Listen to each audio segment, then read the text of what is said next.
हाँ, शीतकालीन सत्र 1 दिसंबर से 19 दिसंबर तक शुरुआत होगी। क्या कहेंगे, किन मुद्दों पर आप लोग सरकार को घेरने का काम करेंगे? देखिए, 1 तारीख से पार्लियामेंट का सेशन शुरू हो रहा है, 19 तारीख तक चलेगा। और इस बीच में अभी चुनाव था और बहुत सारे मुद्दे हैं जो हम लोग पार्लियामेंट में बिहार के लिए खास तौर पे उठाने का प्रयास करेंगे। उसमें एक आरक्षण का भी मुद्दा था जो हम लोगों ने, आप देखिए कि जिस तरह से हम लोग महागठबंधन की सरकार बनी थी, उस समय नीतीश कुमार जी में मुख्यमंत्री थे, जातीय जनगणना कराई गई, उसके अनुपात में हम लोगों ने आरक्षण दिया। और हमारी मांग थी कि इसको, क्योंकि हम लोग को शुरू से अंदेशा था, आशंका थी कि ये भाजपा की सरकार इसको नहीं मानेगी, और यही हुआ। उस समय 9वीं अनुसूची में शामिल करने के लिए कहा गया था और वो शामिल नहीं हुआ। तो बहुत सारे ऐसे मुद्दे हैं जो जनता से, देश हित के मुद्दे हैं, जनता के मुद्दे हैं, उनको लेकर के हम लोग। दूसरे चरण का चुनाव पर्चा दे थम गया है, कल वोटिंग भी होनी है दूसरे चरण का, क्या लोगों से अपील रहेगा? लोगों से हम यही अपील करेंगे कि सब लोग अपने घरों से निकलें और अपना मतदान करें। और मतदान, क्योंकि बिहार की जनता को बताने की आवश्यकता नहीं है, बिहार की जनता बहुत जागरूक है और उनको पता है कि किस तरफ उनको वोट करना है, उनके बच्चों का भविष्य कहाँ है, कौन उनके बच्चों के भविष्य की बात कर रहा है, कौन बिहार की बेहतरी और तरक्की की बात कर रहा है। उनको पता है कि तेजस्वी ये सारी बातें कर रहे हैं, महिलाओं को पता है कि उनकी बेहतरी और सुरक्षा किस में है।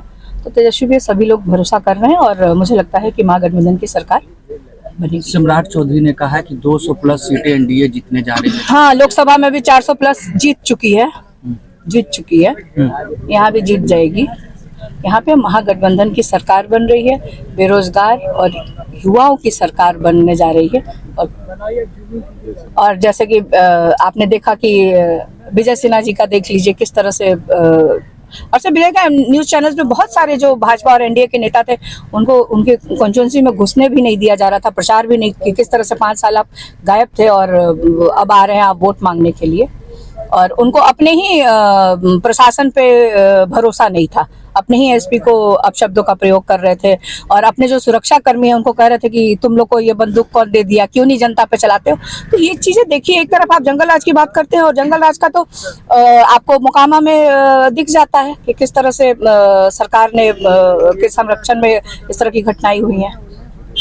वीवीपैट जैसे मिला है मैम, उसके लिए कुछ कार्रवाई के लिए मांग की आप लोग? वीवीपैट जैसे समस्तीपुर में हाँ, मिला है, उस पे जो कल मिला वीवीपैट समस्तीपुर में, तो ये तो एक जांच का विषय है। और कल से ही हम लोग, जब से ये न्यूज चैनल के माध्यम से हम लोग को देखने को मिला, हम लोगों ने अपने आपत्ति दर्ज कराई है इलेक्शन कमीशन में और इसकी जांच होनी चाहिए। और ये शुरू से हम लोग कह रहे थे कि देखिए, आप बहुत सारे आप टीवी चैनल्स हैं, बहुत सारे पोर्टल्स ऐसे हैं जो चुनाव कवर कर रहे थे। फर्स्ट फेज में मैंने देखा कि मतलब हजारों लाखों की संख्या में लोगों के वोट काटे गए हैं। वो लोग अपना वोटर आई कार्ड लेके खड़े हैं और जब वो मतदान केंद्र पे पहुंचते हैं तो उनको मृत की सूची में डाला गया है। तो हम लोगों का जो अंदेशा था वो बिल्कुल सही साबित हुआ है।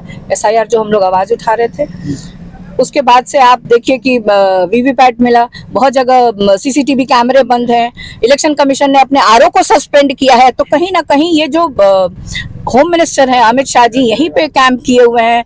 बहुत सारे ऐसे अधिकारी जिनके अंडर में सुरक्षा, जैसे सीआईएसएफ हो गया और इनके डीजी से लेकर के सीनियर अफसर, सब लोग यहाँ कैंप कर रहे हैं। तो यहाँ क्यों कैंप कर रहे हैं, किस लिए कैंप कर रहे हैं? तो कहीं ना कहीं ये लोग कुछ गड़बड़ कर सकते हैं। और आप सबके चैनल के माध्यम से मैं बिहार की जनता से और अपने सभी लोगों से कहना चाहते हैं कि आप अपनी सुरक्षा खुद करिए। आप अपने जो भी जहाँ पे स्ट्रांग रूम है उसकी सुरक्षा आप खुद करिए। और अगर आपको कहीं भी इस तरह की चीजें मिलती है तो आप अपना आवाज को बुलंद करिए, आपत्ति दर्ज कराइए। आखिरी सवाल लेंगे, राहुल गांधी ने एक बार फिर से वोट चोरी की आरोप लगाई है, क्या कहेंगे इस पे आप?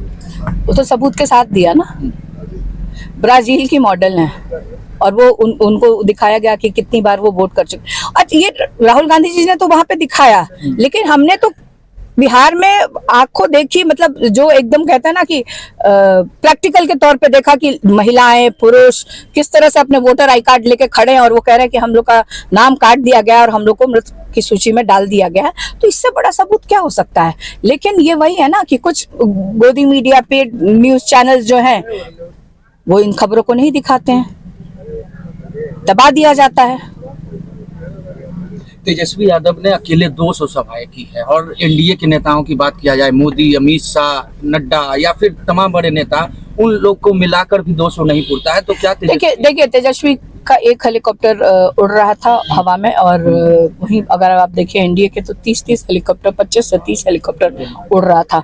और उनकी सभाओं में जनता क्यों भीड़ जाती थी, तो बहुत कम भीड़ जाती थी, और क्योंकि वो मुद्दे की बात नहीं कर रहे थे। अगर कोई किसी नेता के सभा में गया है, जैसे युवा गया है, तो युवा अपने लिए सुनना चाहता है कि आखिर ये जो नेता है, इनके पास इनका विजन क्या है, इनके पास क्या ब्लूप्रिंट है, हमारे लिए क्या करेंगे। तो मुद्दों की कमी दिखी मुझे, मुद्दों की कमी दिखी। किसी भी नेता के मुंह से मैंने बिहार के बारे में नहीं सुना, बिहार के नौजवानों के बारे में नहीं सुना, महिलाओं के बारे में मैंने नहीं सुना। धन्यवाद।